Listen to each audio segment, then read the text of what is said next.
बिस्मिल्लाहिर्रहमानिर्रहीम। अस्सलामुअलैकुम दोस्तों, नई वीडियो में खुश आमदेद। दोस्तों, पाक फौज के नए सरबराह लेफ्टिनेंट जनरल आसिम मुनीर के लिए पाकिस्तान के कबायली इलाकों में बड़ा चैलेंज सामने आ गया। दुश्मन ने खामोशी से बड़ी चाल चल दी। पाक फौज बड़े इम्तिहान से गुजरने को तैयार। वीडियो की तफसील में जाने से पहले आप देख रहे हैं हकीकत की दुनिया डॉक्टर अली के साथ। हमारा चैनल सब्सक्राइब करके घंटी के निशान को दबाना मत भूलिएगा।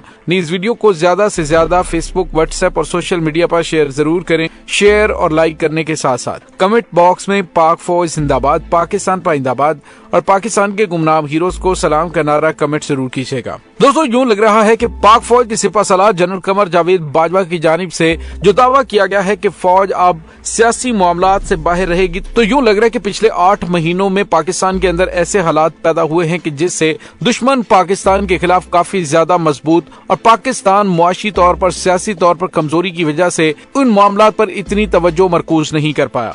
इसी वजह से अब पाकिस्तान के ही कबायली इलाकों में, जहाँ पे अमन और अमान बहाल करने के लिए पाकिस्तान की मुसल्लह अफवाज ने बेइंतहा जान की कुर्बानियां दी, अब दोबारा कबायली इजला के अंदर पाक फौज को नए चैलेंजेस का सामना शुरू हो गया है। यह दोस्तों, पाक फौज की नई क़यादत अंदरूनी और बैरूनी सिक्योरिटी चैलेंजेस, भारत और अफगानिस्तान के साथ सिक्योरिटी मामलात पर नजरसानी करने जा रही है या नहीं? क्या सियासत की तरह सिक्योरिटी मामलात में भी माजी की गलतियों से सीखकर आगे बढ़ने के अज़्म का इजहार किया जाएगा या नहीं? तो दोस्तों, यहाँ पे आपको ये बताते चलें कि सिक्योरिटी को भारत और अफगानिस्तान की जानिब से बड़े चैलेंजेस का सामना है। चंद रोज पहले भारतीय आर्मी ऑफिसर की जानिब से आजाद कश्मीर में दहशतगर्दों के लॉन्चिंग पैड का बेबुनियाद दावा किया गया। पाक फौज के तर्जुमान ने भारत के इस बहतान को मन घड़त करार देकर उसकी दो टूक तरदीद की, लेकिन यह हकीकत है कि भारत की तरफ से हमें हमेशा सिक्योरिटी चैलेंजेस का सामना रहा है। दूसरी तरफ अफगानिस्तान की बदलती हुई सूरत हाल पाकिस्तान के लिए मुस्तकिल चैलेंज है और ये सवाल मौजूद है कि पाकिस्तान की नई क़यादत की अफगानिस्तान के हवाले से सिक्योरिटी पॉलिसी क्या होगी। गुज़िश्ता चंद महीनों के दौरान कबायली इजला में होने वाले नाखुशगवार वाकयात ने अमन अमान की सूरत हाल पर सवालात उठाए हैं। फाटा इंजमाम के हवाले से लोगों से जो वादे किए गए थे वो मुकम्मल तौर पर पूरे नहीं हुए, इसलिए मुकामी अफराद फाटा इंजमाम पर तहफ़्फ़ुज़ात का इजहार कर रहे हैं और बाज़ हलकों की जानिब से फाटा की पुरानी हैसियत को बहाल करने का मुतालबा किया जा रहा है। कबायली इजला में अगर बदअमनी पर काबू नहीं पाया जाता तो फाटा इंजमाम के मुस्तकबिल पर सवालात उठने शुरू हो जाएंगे और कबायली इजला की अवाम गुज़िश्ता 4 वर्षों में फंड्स की फराहमी, हुकूक की अदायगी और मुल्क के दीगर इलाकों के मसावी हुकूक मिलने की आस लगाए बैठे हैं, लेकिन अब अमन व अमान की सूरत हाल भी खराब हो रही है। तो उन्हें महसूस होने लगा कि जिस मकसद के लिए फाटा के सूबे में इंजमाम हुआ था वो ना पूरा हो सका और ना ही अमन बहाल हो सका, तो इससे पुराना निजाम ही बेहतर था। दोस्तों, यहाँ पे आपको ये बताते चलें कि इस तमाम सूरत हाल का फायदा हमारे अजली दुश्मन भारत ने उठाया और अपने स्लीपर सेल्स के लिए उन मुकामी सहूलतकारों को तकवीत दी गई, उनको फंड्स दिए गए और इस तरह के सवालात उठाने शुरू कर दिए गए कि दोबारा से फाटा को पुरानी हैसियत बहाल की जाए, जिसका मकसद सिर्फ और सिर्फ उन इलाकों के अंदर दहशतगर्दी को एक बार फिर परवान चढ़ाना है। हालिया दिनों में खैबर पख्तूनख्वा में शिद्दत पसंदों के हमले मामूल बनते जा रहे हैं। चंद दिन हुए हैं कि लक्की मरवत में पुलिस वैन पर हमला किया गया जिसमें 6 एहलकार शहीद हुए। अब 2 रोज कबल एक बार फिर लक्की मरवत में पुलिस चौकी पर 10 बमों से हमला किया गया। 1 घंटे तक 2 तरफा फायरिंग का तबादला होता रहा जिसमें पुलिस एहलकार तो महफूज रहे, लेकिन सवाल अपनी जगह पे मौजूद है कि जब पुलिस महफूज नहीं तो अवाम को तहफ्फुज कौन फराहम करेगा? लक्की मरवत पुलिस एहलकारों को तहफ्फुज फराहम करने के लिए इकदाम क्यों नहीं उठाए जा रहे? दूसरी तरफ सवात में भत्ताखोरी के वाकयात में इजाफे की इत्तलात आ रही है और हैरानकुन बात यह है कि अवामी नुमाइंदों को फोन कॉल्स के जरिए भत्ता देने पर मजबूर किया जा रहा है, जिसे शिद्दत पसंद अतियात का नाम देते हैं। ये फोन कॉल मुबैना तौर पर अफगानिस्तान से की जा रही है। कॉल करने वालों के पास चूंकि मुतल्लिका शख्स की फैमिली और कारोबार की तमाम तफसील होती है, इसलिए भत्ता न देने की सूरत में खतरनाक नताइज की धमकियां दी जाती हैं। कॉल्स मौसूल होने के बाद एक तरफ करोड़ों रुपए की अदायगी मुश्किल नजर आती है तो दूसरी तरफ अदायगी न होने की सूरत में खतरनाक नताइज का सामना करना पड़ सकता है। वार्निंग के तौर पर घरों के दरवाजे पर दस्ती बम फेंक दिया जाता है। खैबर पख्तूनख्वा में आम ख्याल यह है कि शिद्दत पसंदों को भत्ता देने वाले काफी लोग हैं, मगर डर के मारे कोई बोलता नहीं। दोस्तों, अफगानिस्तान में तालिबान की हुकूमत के बाद पाक अफगान सरहदी इलाके शिद्दत पसंदों की आमाजगाह बन चुके हैं, जो पाकिस्तान बिलखुसूस खैबर पख्तूनख्वा के लिए बहुत बड़ा सिक्योरिटी रिस्क है।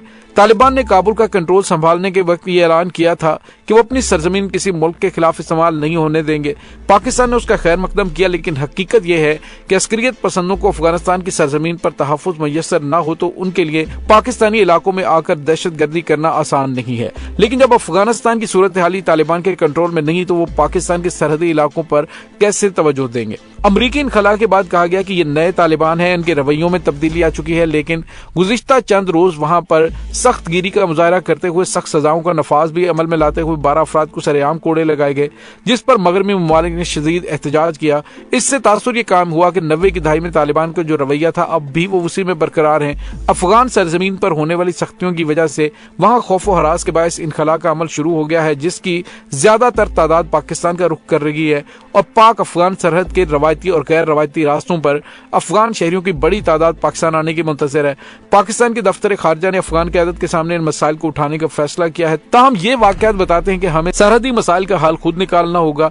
उम्मीद है कि पाकिस्तान की नई अस्करी क़यादत इस मसले को तरजीही बुनियादों पर हल करने की कोशिश करेगी, क्योंकि chairman joint chief of staff committee lieutenant general Sahir Shamshad Mirza Indo Afghan dialogue में मुतहर्रिक रहे और इसी तरह नए तैनात होने वाले आर्मी चीफ भी DGISI और DGMI रह चुके हैं। इसलिए कहा जा सकता है कि फौज की नई क़यादत को हालात की नज़ाकत का अच्छी तरह अंदाजा है और सुबकदोश होने वाले आर्मी चीफ और नई अस्करी क़यादत के बयानात से लगता है कि पाक फौज दिफाई मामलात पर तवज्जो मरकूज रखेगी, जबकि खारजा पॉलिसी में अस्करी क़यादत का किरदार अहम होता है। इसलिए पिछले 4 वर्षों के दौरान खारजा पॉलिसी को पहुंचने वाले नुकसान का अजाला यकीनी बनाने की कोशिश की जाएगी। फौज का गैर सियासी किरदार खुशाइंद है, ताहम बड़ा चैलेंज ये है कि नई अस्करी क़यादत सख्त गिर तालिबान के साथ कैसे बर्ताव करती है और सरहदों को महफूज बनाने के लिए क्या हिकमत अमली तरतीब दी जाती है। दोस्तों यहाँ पे आपको ये बताते चले, पाकिस्तान आर्मी की जानिब से बहसियत इदारा कह दिया गया है कि इनका सियासत में कोई अमल दखल नहीं है और न ही इरादा है। अफवाज पाकिस्तान अपनी आईनी जिम्मेदारियों को निभाएंगे। फौज के इस फैसले को कदर की निगाह से देखा जा रहा है, लेकिन गुज़िश्ता अरसे में जो अवाम और मुसल्लह अफवाज के दरमियान एक खलीज पैदा हुई है, उस खलीज को भी खत्म करना नई अस्करी क़यादत के लिए बहुत बड़ा चैलेंज है।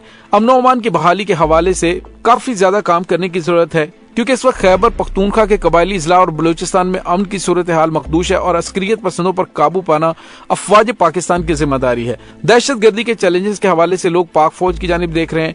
बिलखुसूस दहशत गर्दी से मुतासरा इलाकों में लोग ये सोच रहे हैं कि जिस तरह मुसल्लह अफवाज ने सियासी मामलात में मुदाखलत से दूरी का फैसला किया है, नई क़यादत ने दहशत गर्दी के खिलाफ हिकमत अमली भी तब्दील की है या नहीं।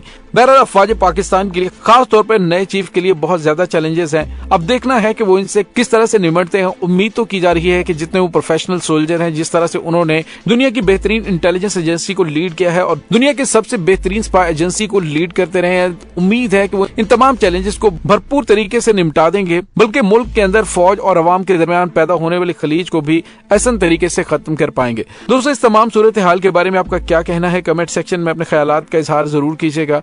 इंशाल्लाह बहुत जल्द मिलते हैं एक नई वीडियो में। तब तक के लिए अपना बहुत सारा ख्याल रखिएगा। पाक फौज जिंदाबाद, पाकिस्तान पाइंदाबाद, पाकिस्तान के गुमनाम हीरोज को सलाम। अल्लाह वारिस।